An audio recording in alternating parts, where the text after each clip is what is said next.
Любителям плести паутину привет, а остальным мой няшный пес. Вася, привет. Как твои дела? Что?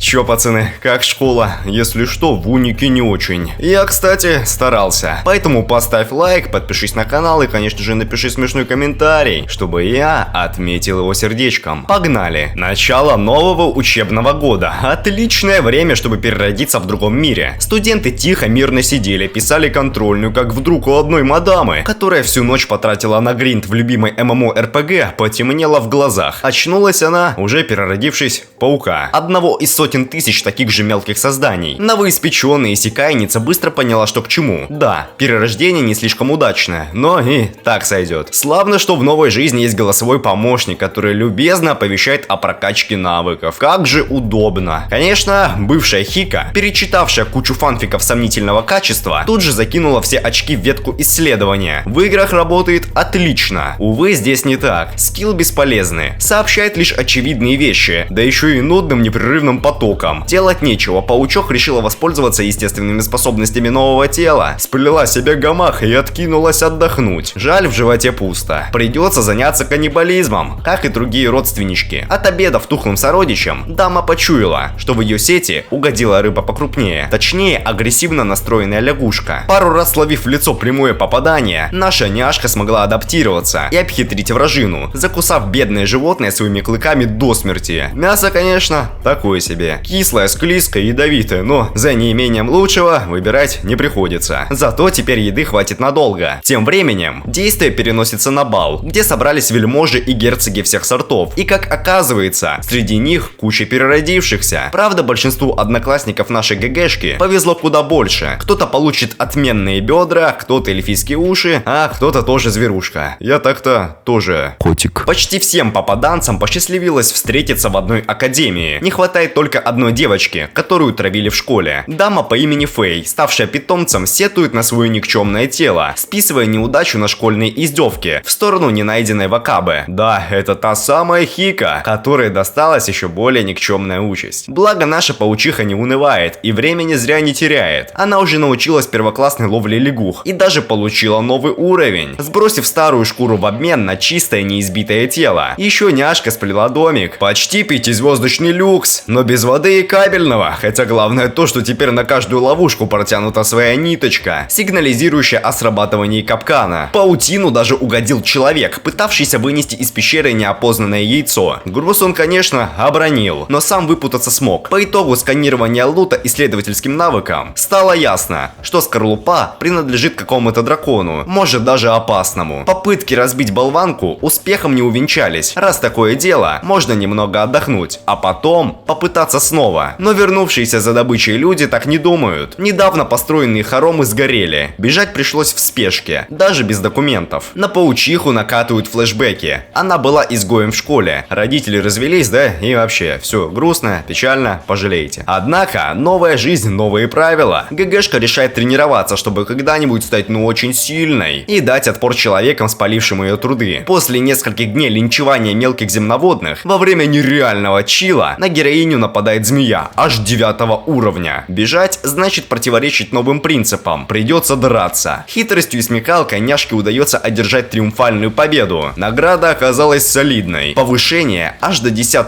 уровня и возможность пробуждения. Повезло. После эволюции в новый вид полученные уровни сбросились до нуля. Выходит, нужно заново трениться и правильно питаться. Для последнего как раз подойдет змея. Какой нужно иметь метаболизм, чтобы целиком сожрать существо в десяток раз крупнее и остаться таким же мелким паучком? Неясно. Ну и ладно. Главное, что теперь ГГшка выспалась и наелась. А как говорится, по закону Архимеда, после плотного обеда полагается комфортабельно провести время за просмотром любимого контента. Хорошо, что для этого даже не придется качественно отдохнув, паучиха продолжает убивать и поедать зверушек. Досуг ГГшка проводит за перераспределением навыков. Жаль, гордое одиночество прерывает группа людей. Все 20 плюс уровня. Быстрые, вооруженные. Короче, не лыком шиты. Мелкие пауки таким явно не ровня. Остается только бежать. Если это можно так назвать. Скорость может и высокая, но по меркам насекомых. Поэтому люди буквально наступают на пятки. Еще и прямо по курсу засада из стройки динозавриков. динозавриков. Хитрым мувом с косплеев Спайдермена нашей горемычной удается оторваться от преследования. За спиной остаются лишь грохот и крики. Остальные попаданцы продолжают обучаться в академии. Сегодня практическое занятие по контролю магии. Всем выдали палочки, как в Гарри Поттере, зачарованные на применение водной стихии. Задача простая – попасть в цель. Местному мистеру мне повезло стать крутым принцем с большим мечом, не терпится выпендриться. И найдя подходящий момент, он испепеляет тренировочную мишень. Интересно, кто же поставит его на место? Земляной Вирм подойдет. Годзилла делит на 0 учителя и уж было принимается за студентов. Как на ринг выходит тот самый Альфач. Кстати, зовут его Рейнхард. Мозгом юнца не одарили, и он, видимо, не понимает, что камни не горят. Поэтому быстро отлетает в минуса. По итогу зверюгу загрызает Фэй, став каннибалом. Победные почести достаются доброму принцу-красавчику Загану, а Альфа-обижач уходит с грустной миной. Всю следующую серию наша горемычная ищет, чем бы таким еще полакомиться. По счастливой случайности паучиха набрела на целый рой лючинусов. На вкус и цвет все гусеницы отвратительные, зато прокачалось сопротивление ядам. Хотя рисковать жизнью так себе затея. Потому противные насекомые – резерв на черный день. Благо уже спустя минуту на пути встают 3 динозаврика, которые запросто поделены на 0 и съедены. Из важного. Няшка наткнулась на отбившуюся от стаи бибизяну и запросто оприходовала ее. Правда, мартышка успела пометить своего недруга, и стая разъяренных приматов уже мчит мстить за сородича. Потеряв пару конечностей и несколько раз апнув левел, ГГшке таки удается разделаться с абсолютно всеми макаками, которые, к слову, были не так уж и плохи. Компашка быстро адаптировалась к новым атакам и уловкам героини. Даже пришли 3 пробужденных, но все без толку. Павук снова на высоте. Настало время перераспределить полученные очки навыков, новые характеристики, скиллы, пассивки, титулы. ГГшка ничего не понимает. Я, если честно, тоже. Все написано на каком-то ломаном китайском. Допустим, это как-то работает?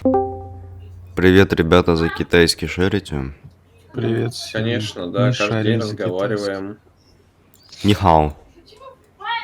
Хайлан. Из важного. Фэй прокачалась и стала размером с человека, а Загана теперь все почитают и уважают. Даже приглашают вступить в фанатичный клуб почитателей какой-то юзлес богини. Ну а паучок продолжает карабкаться наверх. На средних уровнях все залито лавой и кишит огнедышащими тварями, которые в момент сжигают паутину и зад героини. Как оказывается, к яду они все-таки восприимчивы. Выходит, не зря прокачала. Огнедышащий морской конек, потративший всю ману, повержен. Один из пары самов тоже. Рыба, кстати, вкусная. Вот бы и мне такую.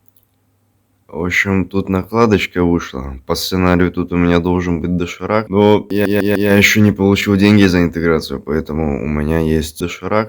Ну, стол. Наконец настало время познакомиться с Юлием, братцем школьного топчика. Герой вместе со своим отрядом отправился в подземелье, чтобы убить какого-то мощного паука. Тем временем наша ГГшка разделалась со здоровенным угрем, получив тонну мраморного мяса и доступ к перерождению. Выбор прост. Нужно вкладываться в ветку с уменьшением размеров, но абсолютно имбалансным увеличением всех остальных характеристик. Теперь у паучихи бронебойный панцирь, железные когти и бессмертие на 1 хп, пока мана не опустится в 0. Одним словом, имба не контрится. Еще параллельно с возвышениями развелась шиза. У героини теперь 2 самосознания. Одно отвечает за тело, другое за дух. А герой с отрядом все-таки нашли цель миссии. Хорошо, что ей оказалась не наша ГГшка, а ужасный серебряный паук и 3 его прихвостня. Пати делит противников пополам святой магией и гордо отправляется домой. А где-то на другом конце света о нарушении планов и чем-то очень важном сообщает своим слугам владыка тьмы. Одним словом, клиффхенгер. Новый день, новый скилл. ГГшка выучила глаз порчи и теперь может делить монстров, просто посмотрев на них. Также изучено орлиное зрение, приближение в совокупности с порчей. Ну просто имба, не контриться, пофиксите бруду, умоляю.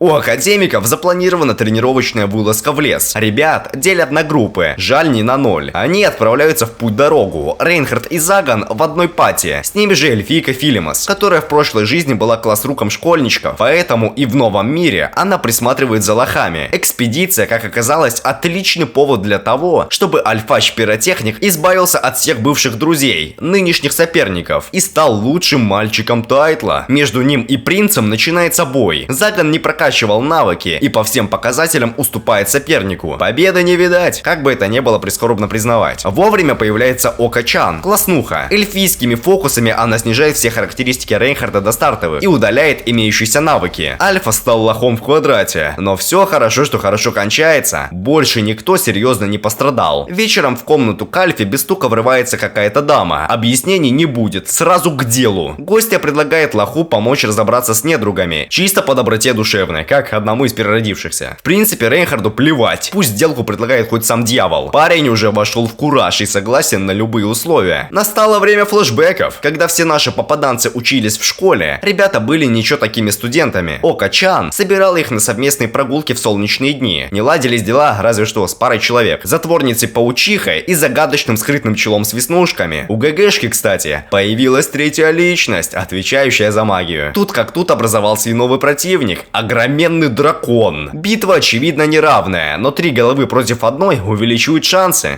Нет, простите. Уже 4 головы. Правда, последняя появилась прямо в полусражения, так что ее ненавязчиво попросили заткнуться. В воздухе удается дать прокаст, но ящерица, завидев опасность, взорвала собственную пасть, чтобы не угодить под удар скверны. Путем хитрых манипуляций паучихе удается обвести дракона вокруг пальца и использовать врата бездны, поглотившие все живое и неживое вокруг. На такой мув обратил внимание один из слуг владыки демонов и мгновенно телепортировался к нашей ГГшке. Убивать ее он вроде не собирается.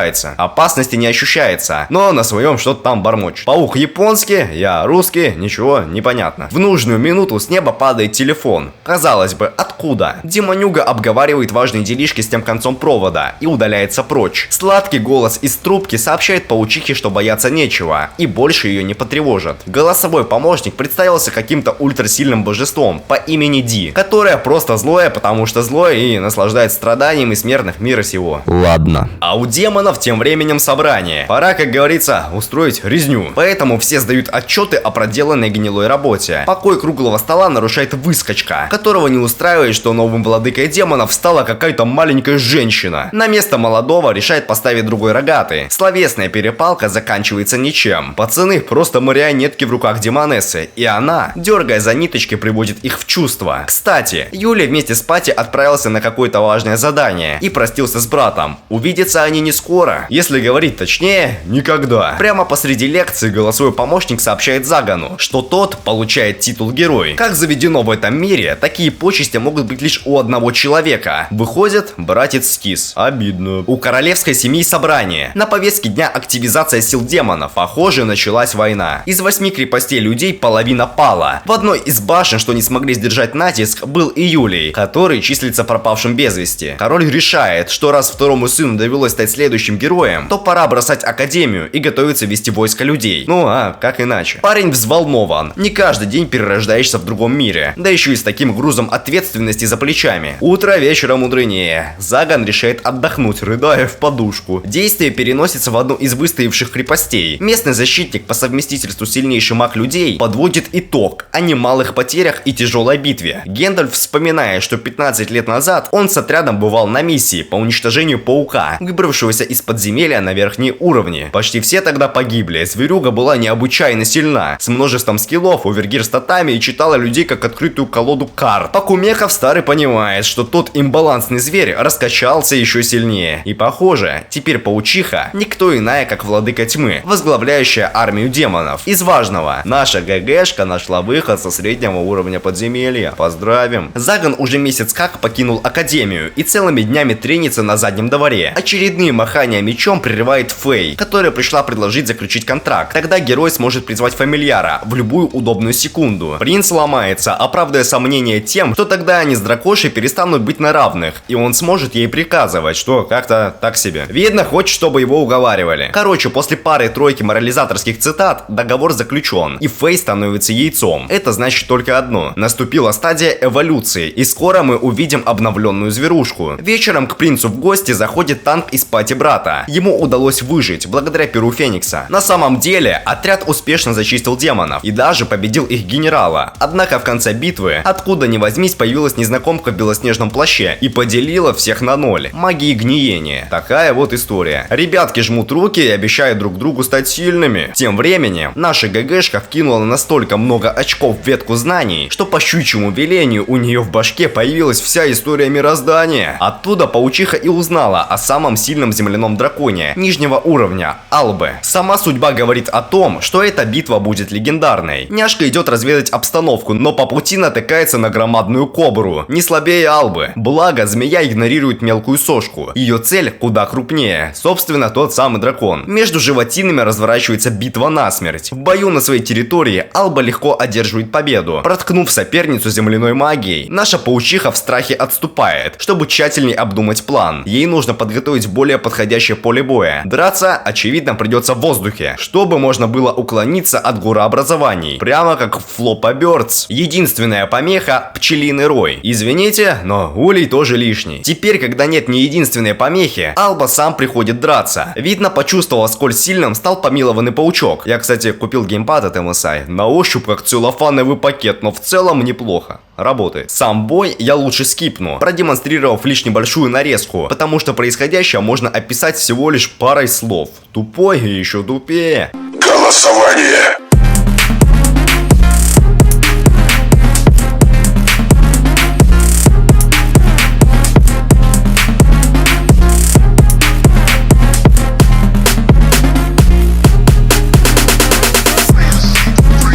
Голосование.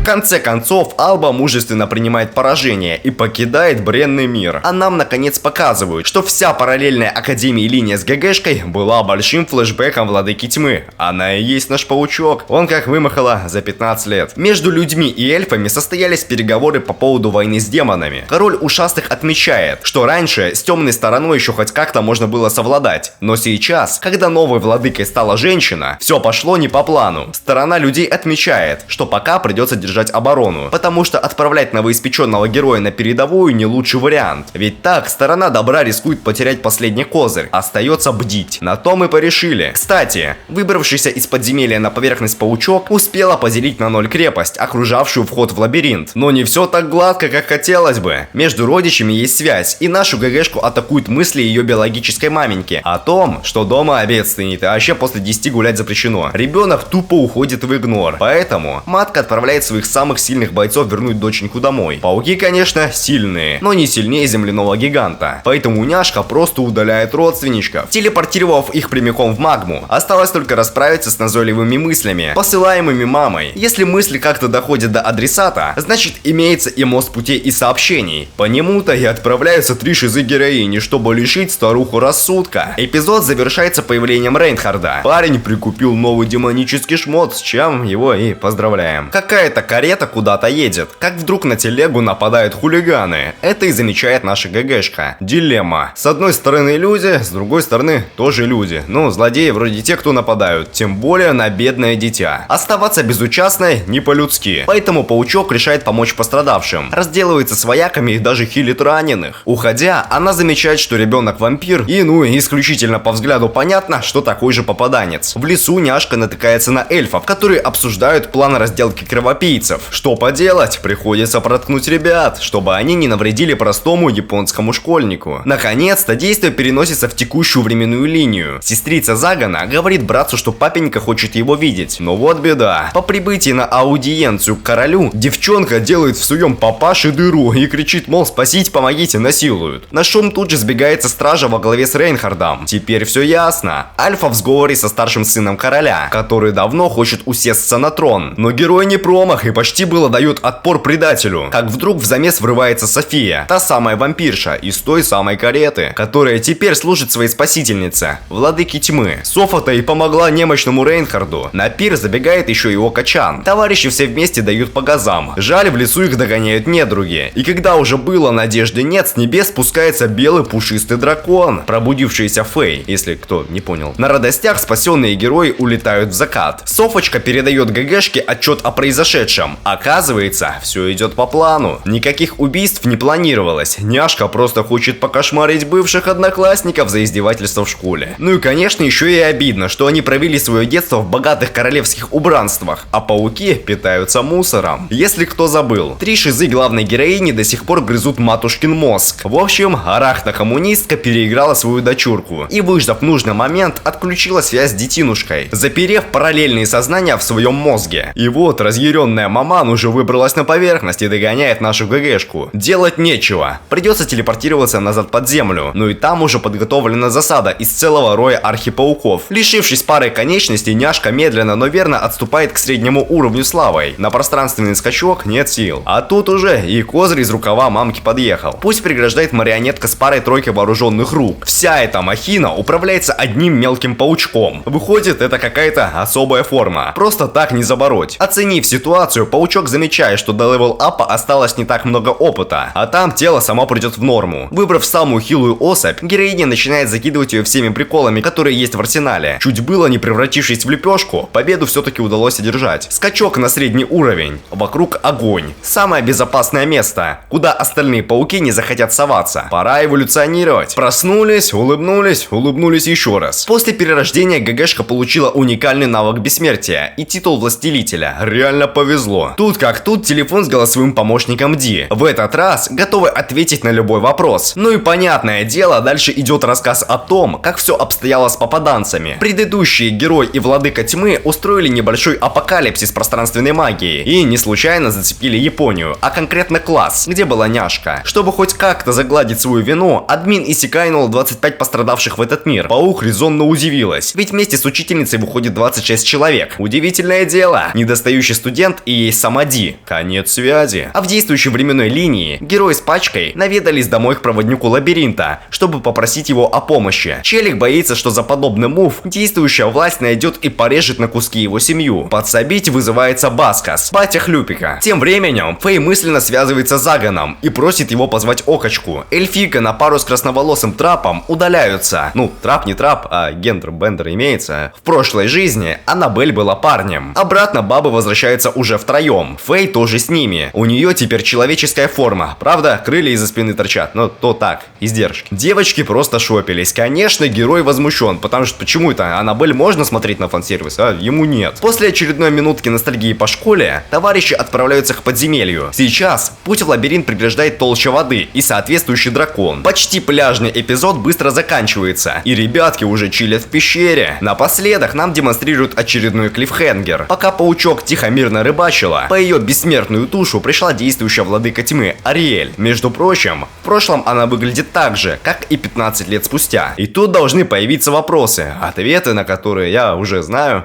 но не скажу. А пока Ариэль поделила ГГшку на 0. Пати героя исследует лабиринт, ловят афганские флешбеки, режут монстров направо и налево. Но вот к ним наведываются обрывки кошмара, отголоски самой сильной паучихи, нашей ГГшки по совместительству. Глаза во тьме глаголят, что герои скоро погибнут, выживут, конец начала конца грядет. И все в этом духе. Похоже на очередную шизу, поэтому благополучно положив на произошедшее, Пати вылетает из подземелья через дыру, которая в свое время пробила арахно-коммунистка. Спина Фэй в драконьей форме оказывается мягкой и удобной. С высоты полета открывается отличный вид на родину эльфов, но в Самаре все равно лучше. Туда же в другой временной линии устремила взгляд наша ГГшка, которая успела полностью регенерировать. Кстати, вампирская карета приехала сюда же, но флешбеков много не бывает. Пора снова в настоящее. Баскас довел героев до пункта назначения. На том его миссия выполнена. Весь лут с подземелья отдали ему в знак благодарности. Почетно. Сами же ребятки отправились дальше. В городе, кстати, творится не весь что. Вокруг фанатичные челиксы, слепо идущие за главным боссом качалки в рясе. Естественно, они верят, что в королевстве был переворот, а Рейнхард настоящий герой. Впрочем, у местных жителей всегда были беды с башкой. Во времена, когда здесь была наша ГГшка, мать вампирского ребенка растрезвонила всем, что в лесу обосновалось священное животное, помогающее слабым. А пауку что? Она просто хотела чилить в гамаке, попутно выкашивая разбойников. Из важного, главный эльф, которого в будущем поделила надвое Софочка настоящий злыдень. Он знал о перерожденных ребятишках и занимался работорговлей, чтобы найти всех попаданцев и истребить их. Выходит, не просто так порезала мужика, а за дело. Вот уж я думал, челу отомстили и слава богу, а он оказался благодетелем и переродившихся хотел спасти. Король чудом выжил и радушно встречает дочурку с друзьями, а также показывает им новое жилье и остальных иссякайнутых. А хотя, погодите, или все-таки... Король Икс злой. Вон бывшая староста класса говорит, что они здесь как в рабстве. И вообще обижены на класснуху, хоть в прошлой жизни они и ладили. По ходу дела о попаданцах знает не только эльф, но и сама владыка тьмы. По крайней мере, король сделал именно такой вывод, сложив паучье происхождение Ариэль, наличие в городе переродившегося вампира и нашу ГГшку охранника, которая спокойно себе отдыхала на природе. Но обстоятельства говорят иное. К городу направляется демонесса, а тем временем арахна-коммунистка совсем ослабла и гниет где-то на нижних этажах. Так что пора телепортироваться, убив 2 зайцев. Правда, убьют по ходу ГГшку, потому что она угодила прямо в паутину маменьки. Вовремя приходит помощь. Появляются 2 параллельные личности, управляющие магией. Они впитали все характеристики матери, пока поедали ее сознание. Об управляющей телом ничего не известно, кроме того, что она соединилась с мозгом владыки тьмы. Зато с назойливыми родителями наконец покончено. А вместе с тем, в здоровое тело прибавился здоровый дух и куча статов с очками навыков. Чил в гамаке продолжается. Деревенщины приносят паучку дары, а с разных стран съезжаются послы, чтобы вживую узреть божественного зверя. Но благими намерениями движимы не все. Из одного королевства, крепость которого ограждала вход в подземелье, приехал толстяк, желающий избавиться от зверюшки. Естественно, избавилась зверюшка от него. При исполнении в Познании прерывает появившийся демонюга. Оказывается, этот тип админ мира, и он без промедлений выкладывает все как на духу. Владыка тьмы очень важный для вселенной персонаж, так что ее смерть нежелательна. Поэтому Челикс просит паука прекратить кошмарить Ариэль. Вот оно оказывается в чем дело. Параллельное сознание не растворилось в разуме владыки, а реально доставляет проблему демонессе. Как бы то ни было, прискорбно признавать, но наша ГГшка ничего не сможет сделать и только разводит лапами. Связи с шизоидным сознанием у нее не осталось, поэтому она серьезной миной говорит админу делать то, что он посчитает нужным. Тарантиновский диалог завершен, и слава богу. Между тем, убийство посла послужило отличным поводом для начала войны. Все королевства объединились против нищей деревушки. Армии шагают строем. Спустя 15 лет все повторяется. Классуха депрессует по поводу случившегося. Дело в том, что она хотела просто помочь своим ученикам влиться в новый коллектив. Даже получила после перерождения навык классного журнала. Шиза шизой, но она знает будущее, прошлое и настоящее каждого ученика. Но очевидно не свое. Будучи младенцем, Ока прокачала телепатию и поведала все отцу. Вот оно почему король эльфов ищет ребятишек. Благодаря работорговческим мувам бедственной участи некоторые иссякаевцы избежали и выжили, изменив судьбу. Выходит, Ока все-таки хорошая, и отец ее тоже хороший. Или все-таки нет? Пишите в комментарии, я устал разбираться в этой Санта-Барбаре, реально, у меня сейчас депрессия начнется. В следующей серии Оха рассказывает друзьям про старую эльфийскую легенду. Мол, ушастые издавна защищают попаданцев от злых администраторов, которые сеют хаос и высасывают из иссякаевцев самые сочные силы. Стелет складно. Вы верите? Я вот нет. Админы же сами дают залетным скиллы и бремя новой жизни. Так зачем им подобные мувы? Ладно, пора обсудить план по охране эльфийской деревни. Вокруг неприступный барьер. Значит, единственный способ попасть внутрь — круг телепортации. Его-то и нужно защищать. Про способность к пространственному перемещению все, естественно, благополучно забыли. Раньше времени через круг телепортации пробирается засланный казачок. Ребята думали, что к ним пришел одноклассник, а оказалось, что фанатик. Но долго задерживаться он не станет. Так что вскоре покидает друзей, телепортировавшись обратно. Кстати, после себя чел оставил подарок — меч-бомбу. Теперь, когда единственный путь отступления уничтожен, силы тьмы снимают барьер. Наконец-то начинается моя любимая резня. Рейнхард с Окой выходит раз на раз. У Альфы туз бубновый. Он овладел способностью грехожадности и перенимает часть скиллпоинтов каждого убитого им юнита. У класснухи туз пиковый, и она запирает молодого в барьер, в котором нет воздуха. На помощь вовремя приходит Софа, поделив эльфийку на 0, чтобы спасти дубинушку.